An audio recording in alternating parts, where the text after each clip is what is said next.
at the Red Sea crossing. You see right behind me are the mountains of Saudi Arabia, about 9 to 10 miles across the Gulf of Aqaba. And I do believe this is the Red Sea crossing. I know there are other opinions out there, but that's okay. Um, I just wanted to say hello from Egypt and talk about the Exodus a little bit and some of the things I've been watching about it and researching. And so, yeah, anyways, hope everyone's having a great morning or evening wherever you're at in the world. I don't know if you can hear me. I hope so, because it's windy and my mic, I've been using it all day long. So I hope the battery is working, and I hope it's using this mic and not my iPhone mic. So anyone who's watching, if you can't hear me, put something in the chat message just to be sure, because yeah, the wind just picked up. Maybe I should do this tomorrow morning instead. Let me know though if you can hear what I'm saying, and if you can, I'll continue. If you can't, sounds good. Okay, hey guys. Is there somebody awake out there? Yeah, so you can see behind me, very beautiful evening here. I don't know how many hours ahead I am from the United States, 8 or 9 hours. And so it's sunset. We actually have the moon out, but I don't think you can see it straight out there, almost a full moon. And the mountains are purplish over there. So earlier this morning, earlier in the evening, they were all red as the sun was hitting it. But now the sun is going down, and so they're turning purple. Beautiful day here at the Red Sea crossing. Now, why do we think this is the Red Sea crossing? If you're been watching our channel or looking at this type of evidence on the Red Sea and where Mount Sinai is, then you probably know why we think this is the crossing. But for those who are just tuning in and wanting to have a summary view, I think it's based on the geography. Now, of course, Ron Wyatt in the late 70s, he was the American explorer. He actually flew an airplane from Eilat down the coast looking for a beach that could hold, he believed, 1 to 2 million people, based on the Exodus account saying there was 600,000 men. Of course, some people say it's a lot smaller, but at any rate, if the Exodus was 600,000 men, then you're looking at 1 or 2 million people. And the only beach he could see from the airplane that could fit this, that actually had a way onto the beach, was Nuweiba. Now, where's Nuweiba? It's about halfway down the Gulf of Aqaba, and we're on the Egyptian side, so this is the Sinai Peninsula. But at that time, the Sinai Peninsula was owned by Israel. They had controlled it, and so he was able to rent a plane and fly along the coast. And so I wish I could do that. I've actually flown from Aqaba. It was Amman. It was from Amman, and at that time, to get to Cairo, they would fly. This was last year, I think, last December. They'd fly the plane from Amman down the side of Jordan to the south end, and then from Aqaba, they would fly down the this Gulf of Aqaba and then cut across the Sinai Peninsula. And where they make that turn, I looked out my window and you could see, I think I actually have a short video of it, from the airplane window, you could see the Nuweiba beach, the Wadi Watir Canyon, the only way you can get onto this beach in ancient times. And so, Ron did that with a private plane back in the 70s. He found this, so then later him and his sons came out here to scuba dive. And they believed they had found coral-encrusted chariot parts. A lot of people want to dispute that, but at any rate, these coral shapes got Ron convinced that this was the crossing. And so then he started further investigating it. So if you want to discount the coral and say, okay, maybe that's all natural. How does coral grow on wood objects, and preserves the shape? That's fine. So you look at just the geography of this site, you have the only location on the Gulf of Aqaba that's surrounded by mountains, that has a very big beach, and on here and across on the Saudi side. Remember, you have to have some space over there.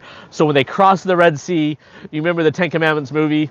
Even in the book of Exodus, chapter 15, it says they sang the song of Moses, and Miriam and the women were dancing. So they were over there celebrating when they saw the bodies of the Egyptian army there. And so this is the only spot where you have those two things. But on top of it, you got to have an underwater walkable path meaning if this water was split in two, and right now we have a lot of water there. There's actually 850 meters of water, pretty deep in the walkable path area on either side, especially the south side. It goes down thousands of meters. But the Bible says it was the deep sea, and the miracle of God, God's power, whether it's 800 feet of water or 800 meters of water or 50 feet of water, it's still a miracle that he performed to split it. So the depth doesn't matter. What matters is could they walk it? Now, at the other proposed crossing sites on the Gulf of Aqaba, the Straits of Tiran, down south of here, about 2-hour drive, Sharm el-Sheikh area, Steve Rudd, bless his heart, Larry Williams and Bob Cornuke, that's their crossing site. So you'll see it even in some newspaper articles.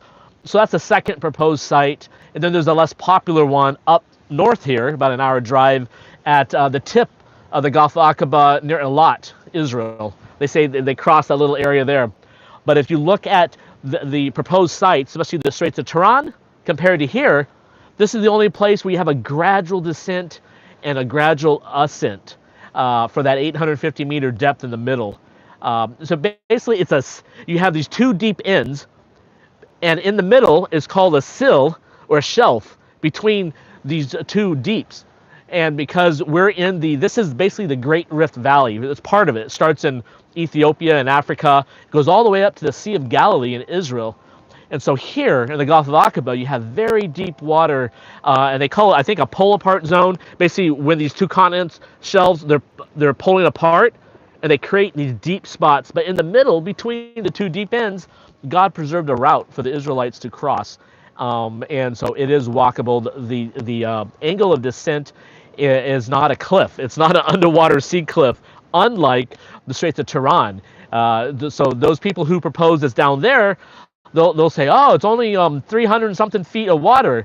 Again, it doesn't matter whether it's 50 feet or 3,000 feet. God had to split it.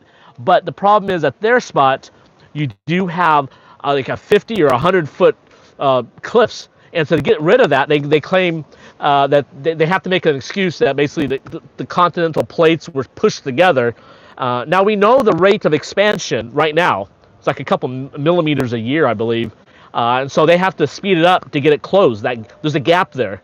And so here you don't have to worry about a gap. And there's more issues I'll go into why. I've been out there on a boat. I've looked at the underwater bathymetric maps of the Straits of Tiran. And it's number one, not walkable. And then number two, you have really deep water around it. So you have this very narrow spot that they only allow if you get rid of the sea cliffs. Otherwise, you have the Israelites, rappelling, coming down. Then how did Pharaoh's army and chariots get down there? Or the carts. The Israelites had carts. Remember in the Ten Commandments movie? And they're putting all the animals and the ducks are following as they're leaving Egypt, and Charlton Heston's leading them the way. This is somewhat true. They had to carry the goods out. They didn't all walk. They had goods. So they had carts with donkeys and maybe horses. So they had a way to carry their household items to the promised land. And you can't do that if you have an underwater sea cliff, just like off of in Hawaii. They have those giant sea cliffs that you can see like in the Jurassic Park movies. And I've been out there on a boat in that area. My friend had a place, I forget the name of the island now. Oh man, it's the least touristy island in Hawaii. It has the really steep cliffs and goes straight underwater. So here at Nueva, you don't have that. So everything's perfect. You have this area surrounded by mountains, so the Israelites are caught. There's nowhere to go. And then you just have the sea in front of them. Then God splits that water and opens a path. He doesn't give them ropes to rappel. They can walk. It says they walked across. And then it said the chariots followed. How can chariots follow if there's a cliff? So definitely this works. When you get to the other side, I've been there so many times on the Saudi side, you're surrounded by mountains again, but there are two big canyons, or they call wadis, that let you go off that Saudi beach into the wilderness of Shur, as the Bible calls it. This is Saudi Arabia, and beautiful over there. I mean, it's actually cool temperatures right now, amazingly. Yesterday was very hot. We were on a boat yesterday. Today we got a cool breeze, and so you can just imagine. Next week I believe is Passover. So we're in the time of year that the Exodus happened 3,500 years ago. And in fact, a new study just came out that was published for Saudi Arabia. Now, I don't agree with all the dates, but they're basically showing the climate changes over thousands of years for Saudi Arabia. And they show that 3,500 years ago, during the time of the Exodus, Saudi Arabia, and that would include the Sinai Peninsula and probably North Africa, but it was a lot greener, cooler temperatures. They still complained about lack of water, and they were in a wilderness, the Israelites, but definitely it wasn't as bad as it is today. So let's see what else we can talk about while we're here. Let's talk about, there's one critic, he claims that Nueva cannot be the crossing because when you get here, there's all these different roads you can take to get out. He says, how can the Israelites be stuck here on a beach? What he doesn't know, and because he probably hasn't been here and talked to the locals like we have, or I have, is that these modern roads were put in by the Israelis back in the 70s. The road from Taba to here was cut into the mountainside. Now Taba is just north, so if you go up the coast, follow the Gulf of Aqaba to the Israeli border, that's where Taba is, a border city on the Egyptian side. That road is a paved road today, but it cuts right through the mountains. There's so many spots, and I've done a time-lapse GoPro video that I'll have to upload of us driving that route, and I've taken many photographs at all these spots where the mountain range comes right into the water, and then the modern road has to cut right through. Now, that was not around during the Israelites' time, so you can't go north. So could you go south? There's a road on Nueva where you can go south to St. Catherine, the traditional Mount Sinai. Was that available 3,500 years ago? No. Again, today I was with a Bedouin in the desert, and I asked him specifically, and he's lived there many, many years. He's probably in his 50s. And I asked him, when was that road built? He said the original road was built by the Israelis. And before that, I asked him, what was it like? He said it was a very steep canyon, rocks and boulders. You could not walk up it. It was not even passable.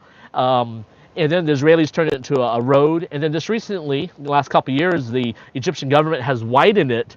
So you're looking at a 4-lane highway now. So it's really nice driving if you want to go to the traditional Mount Sinai or Sharm el-Sheikh.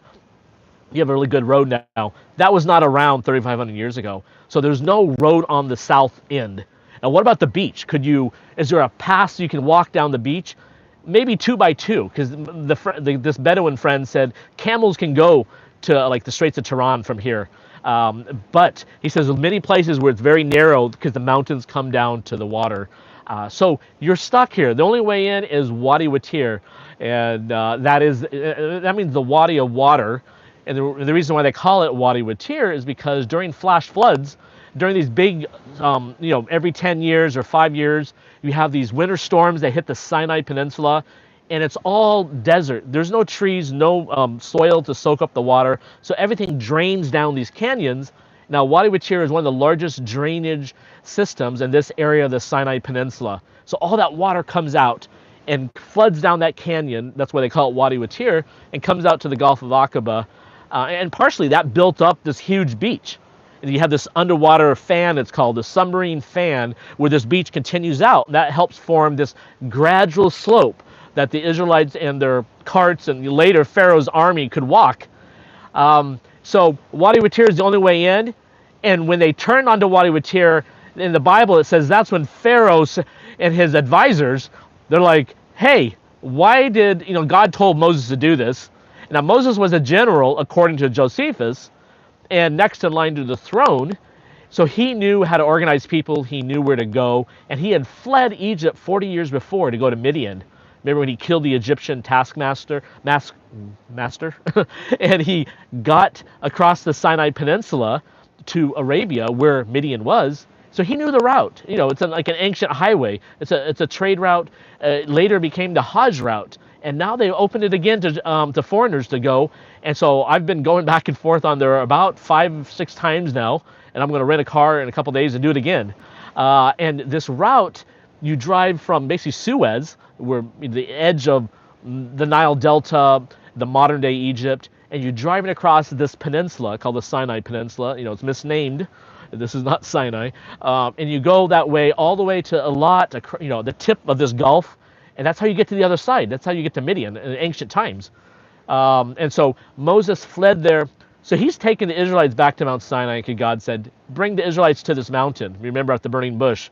So he knows the route to take. But remember, after the Etham encampment, Exodus chapter 14, when they left Etham, their second encampment after leaving Egypt, God tells Moses, tell the Israelites to change their direction or turn back. Now, the way they were at, where they're at on the Sinai Peninsula, they're about to go around the tip outside of Egyptian-controlled territory. The Timnah mines were nearby. You have Egyptian mining once, every couple months in a year at Serbet al-Qaidam. They controlled this, even though this was not considered Egypt. The black soil, Kemet. This was not the land of Egypt. This was controlled by them, though, like influenced. Kind of like you could say America with like Puerto Rico and Guam. They're not like the part of the 50 states, but this is their territory or influence.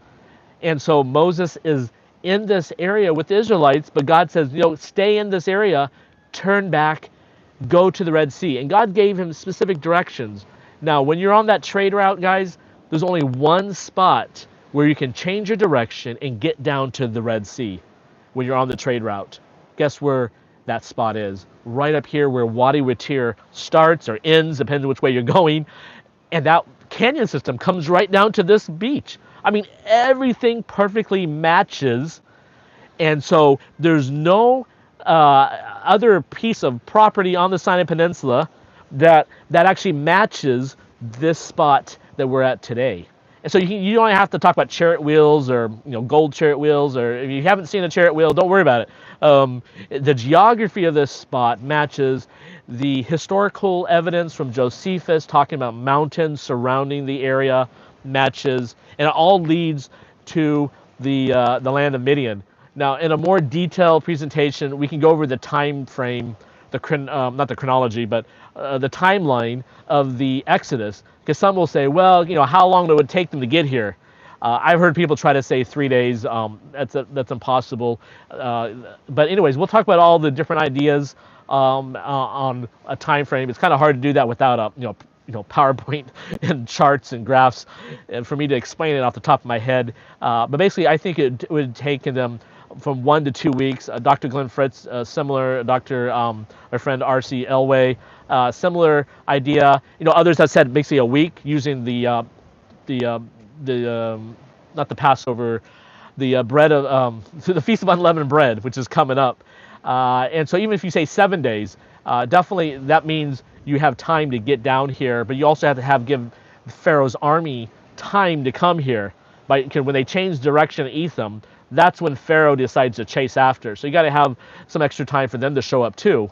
Anyways, the next time, and I'll just mention this right now, when you look at the Exodus account, when they left on Passover, the 15th day of the first month, when they get to the wilderness of Sin, that's the next time that Moses actually writes down in the book of Exodus the timetable. He says they were gone 30 days. And that was the wilderness of Sin, was right after Elam, right after they camped at the Red Sea again. Numbers chapter 33 mentions all the camping sites. So you realize that, Elam was right after Marah, but there was a 3-day journey from the Red Sea. So definitely if you look at those routes and say 30 days they're at the wilderness of Sin, that means they have all this extra time between that and Goshen when they left on Passover. So that means, yes, there was time spent. That's why God said they went day and night. It was not the third night they were not here camping. There are 3 campsites, but there are not 3 days of journey. It was longer. So that's why they went day and night some days when they're running for their lives. They're fleeing Egypt. That's why the 7 days is called the bread of haste. They had no time for raising the bread. They made flatbread. In fact, today we were in the wilderness of, you can call it the wilderness of Etham, but the wilderness near Wadi Watir. Actually, we were in Wadi Watir, and the Bedouins made this flatbread. It just has flour, water, and salt. And they bake it in the coal, in the sand, and they have a name for it, and they taught me the name, and I forgot it. But I made a little video. I'll have to upload it. Basically, this is the same type of bread with no leavening, no yeast, that the Israelites would have eaten because they're fleeing. And you can see some of this preserved bread from the time of the ancient Egypt in the Egyptian museums. They still, from their tombs and wherever else they got these artifacts, these preserved loaves of bread, and they had different styles. And so, anyways, I love trying all the breads when I go to different countries, and so this bread is very special. At first, you're thinking, "Oh, there's sand on it," because it's baked in the hot coals and there's sand. But no, they get the sand off, and what's a little grit in your food, but it's really good, especially if you're hungry. And that's what the Israelites, why would they call it the bread of haste if they're just kind of, walking slowly, camping every night? No, they fled Egypt because they were kicked out. Remember, the 10th plague, firstborn were killed, and the Israelites, the Egyptians, said, "Get out of our country." And so they were fleeing for their lives. And it was not until they got on the other side, and then they could relax. They could slow down on the pace. And remember, God said, "The Egyptians you see today, you'll never see again." Well, that's what Moses told the Israelites. And so let's see what else. Let me just see what some of you guys are saying here. Okay, I'm sorry, I was blabbing around for 20 minutes, half an hour.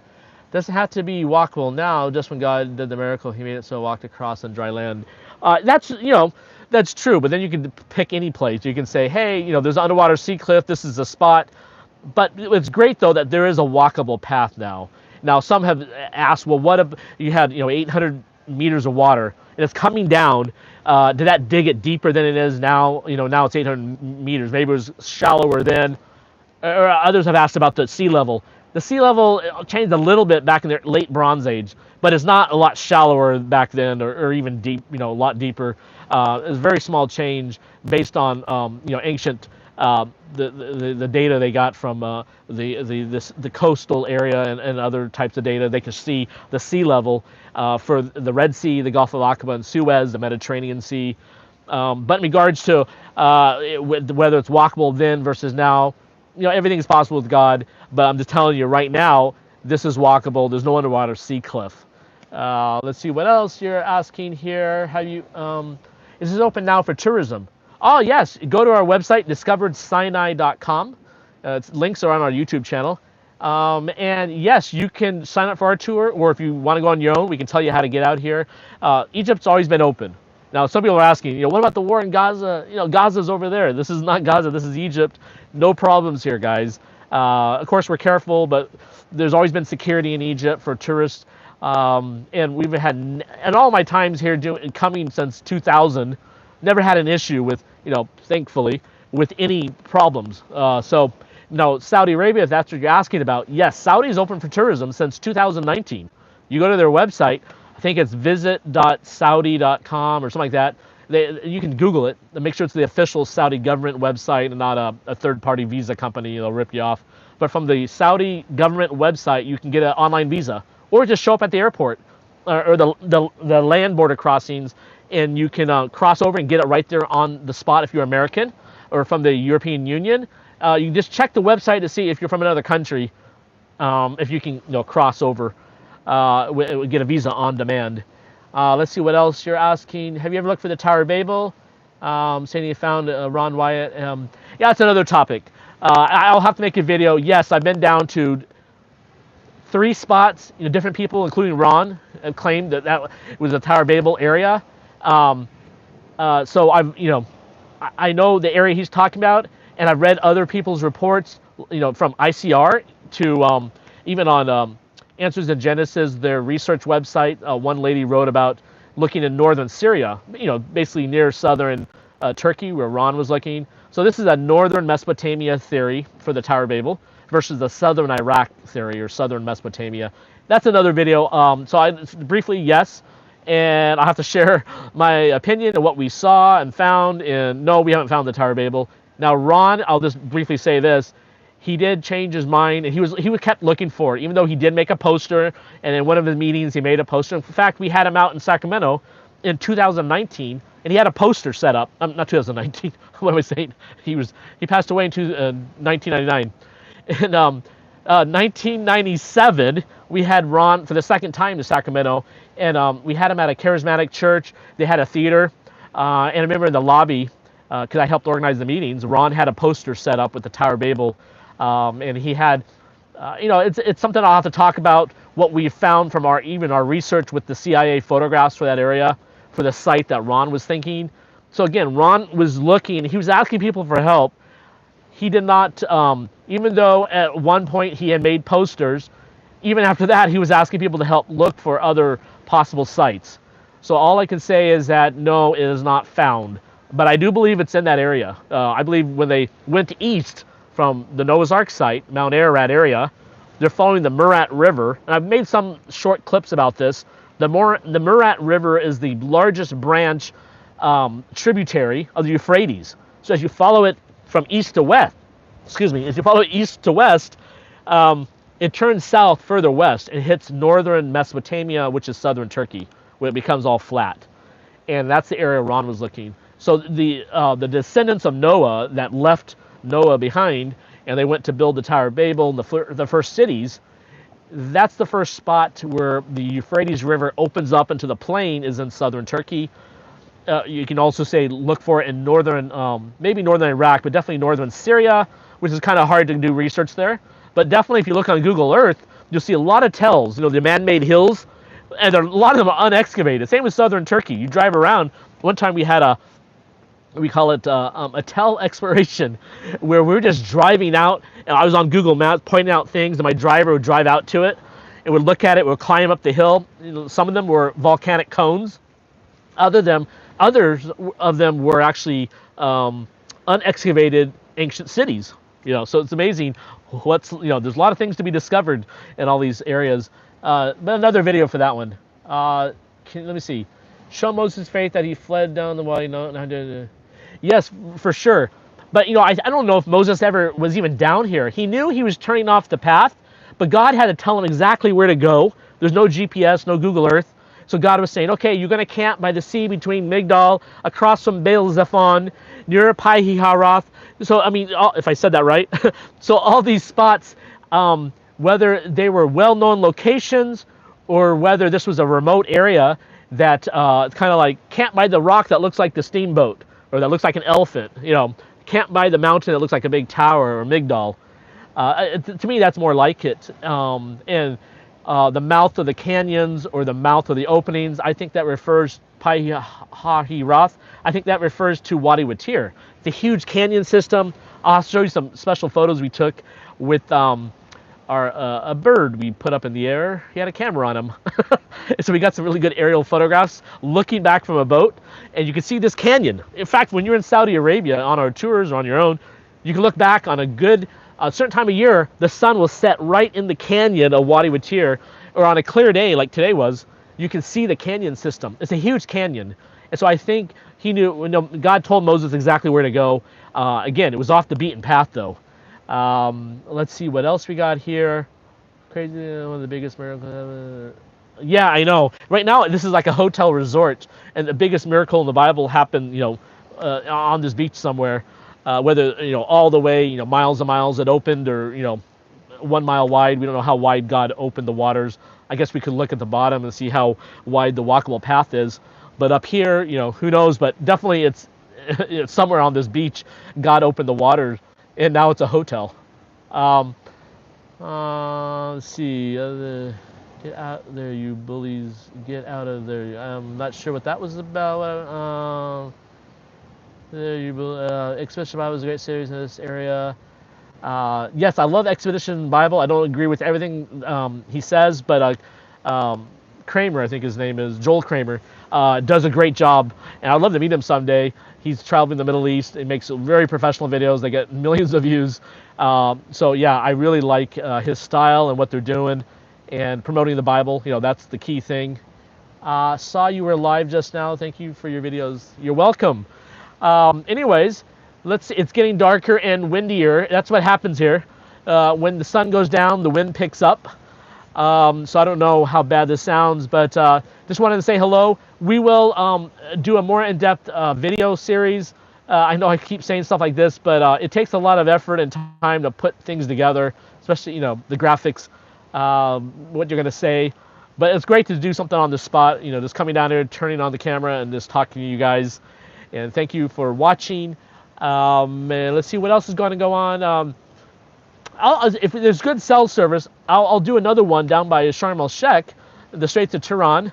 Now I've filmed. I have a lot of footage on my hard drives. We filmed from a boat out there, so I do have stuff. But I can even do something a couple days from now when I'm down by the Straits of Tiran and that other crossing site, and just talking about how nothing matches. Like, why would the Israelites go down there? And then you're not caught. There's so many ways off that beach, unlike Nueva.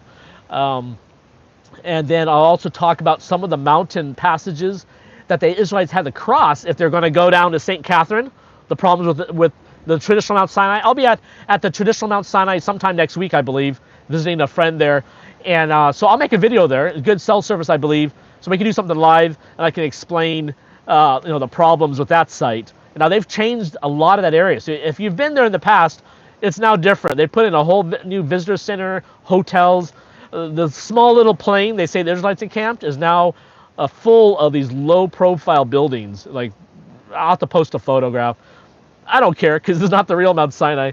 But I always like when something is undisturbed. So hopefully Saudi stays that way, and it's great to see something more like a wilderness area. But yeah. Anyways, we will sign off for now, and I'll talk to all you guys later. God bless. Oh, let me turn it off.